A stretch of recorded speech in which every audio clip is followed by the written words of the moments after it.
মনুষ্য জন্মক অতি দুৰ্লভ বুলি কিয় কোৱা হয়? 5টা উপায় মনুষ্য জন্মক সফল কৰি তোলা। বন্ধু বান্ধৱীসকল, মনুষ্য জন্ম অতি দুৰ্লভ। ইয়াক সহজে লাভ কৰিব নোৱাৰি।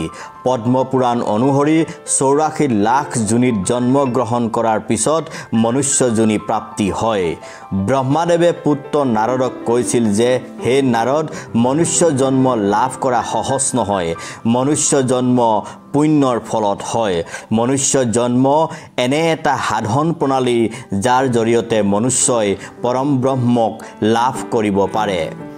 মনুষ্য জন্ম অতি দুৰ্লভ, কিন্তু এই দুৰ্লভ মনুষ্য জন্ম ক্ষণিকতে নষ্ট হৈ যায়। মনুষ্য জন্মত মানুহে ইচ্ছা অনুসৰি ফল লাভ কৰিবলৈ সক্ষম হয়। মনুষ্য জন্ম ভোগ বিলাসত মত্ত হৈ থাকিবলৈ নহয়। মনুষ্য জন্ম উদ্দেশ্য হৈছে নিষ্কাম মনোভাৱেৰে কৰ্ম কৰি পৰম ব্ৰহ্মক প্ৰাপ্তি কৰা। মনুষ্য জন্মৰ যোগেদিহে ভগৱত প্ৰেম সম্ভৱ হয়।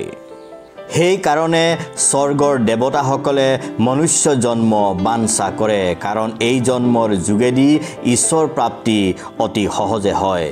বন্ধু বান্ধৱীসকল, মনুষ্য জন্ম কিদৰে সফল কৰি তুলিব পাৰি তাৰ উপায়সমূহ জানো আহক। প্ৰথমটো উপায় হৈছে সৎকৰ্ম। সৎকৰ্মৰ যোগেদি মানুহে নিজৰ জন্ম সফল কৰি তুলিব পাৰে, কাৰণ সৎকৰ্মই ব্যক্তিক ঈশ্বৰত্ব প্ৰাপ্তি কৰায়। সৎকৰ্মই ব্যক্তিক মহৎ কৰি তোলে। অসৎ কৰ্মই ব্যক্তিক অসৎ কৰি নৰকগামী কৰি তোলে। সেইকাৰণে মানুহে সদায় সৎকৰ্ম কৰি থাকিবলৈ চেষ্টা কৰিব লাগে। দ্বিতীয়টো উপায় হৈছে পৰম ব্ৰহ্মক চিন্তা।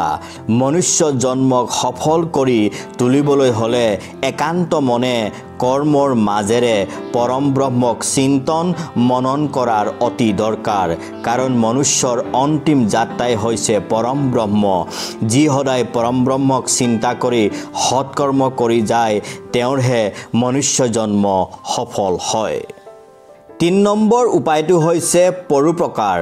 মানুহৰ জীৱন কেৱল নিজৰ ভোগ বিলাসতে আবদ্ধ নাথাকি আনক উপকাৰ কৰিবলৈ চেষ্টা কৰিব লাগে। মানুহে যিমান পাৰে সিমান সাধ্য অনুসৰি পৰোপকাৰ কৰিবলৈ চেষ্টা কৰিব লাগে। ব্যাসদেৱে মহাভাৰতত কৈছে যে, পৰোপকাৰে পুণ্য আৰু পৰক অপকাৰ কৰাই হৈছে মহাপাপ। সেইকাৰণে আমি সদায় সাধ্য অনুসৰি আনক উপকাৰ কৰিবলৈ চেষ্টা কৰিব লাগে। 4 নম্বৰ উপায়টো হৈছে সদাচাৰ নীতি আৰু দান ধৰ্ম। মনুষ্য জন্ম সদাচাৰ নীতি অনুসৰি জীৱন যাপন কৰিবলৈ চেষ্টা কৰিব লাগে। যিসকল লোকৰ আচাৰ ব্যৱহাৰ সৎ প্ৰকৃতিৰ, সেইসকল লোকৰ জৰিয়তেহে আনৰ কল্যাণ হয়। সদাচাৰ নীতি আৰু দুখীয়াক দান ধৰ্ম পালন কৰিলে ব্যক্তিৰ হৃদয় পবিত্ৰ আৰু নিৰ্মল হয়। যাৰ হৃদয় পবিত্ৰ তেওঁহে ঐশ্বৰিক প্ৰেমৰ গৰাকী হয়। সদাচাৰ নীতি অনুসৰণ কৰা ব্যক্তিৰ জীৱনত কেতিয়াও অমংগল নহয়। সেই ব্যক্তিক সদায় ভগৱানে কৃপা কৰি থাকে। মনুষ্য জন্মক সফল কৰি তোলা আন এটা গুৰুত্বপূৰ্ণ উপায় হৈছে ঐশ্বৰিক জ্ঞান লাভ কৰা। মনুষ্য জন্ম সফল কৰি তোলা আন এটা গুৰুত্বপূৰ্ণ আৰু মহত্বপূৰ্ণ উপায় হৈছে ঐশ্বৰিক জ্ঞান লাভ কৰিবলৈ চেষ্টা কৰা। যি ব্যক্তিয়ে ভগৱানক ভাল পায়, শ্ৰদ্ধা কৰে, তেওঁৰ চৰিত্ৰৰ জ্ঞান লাভ কৰিবলৈ সদায় চেষ্টা কৰি থাকে, সেই ব্যক্তিৰ মনুষ্য জন্ম সফল হয়। কাৰণ ঐশ্বৰিক জ্ঞানে মানুহক পাপমুক্ত কৰি তোলে।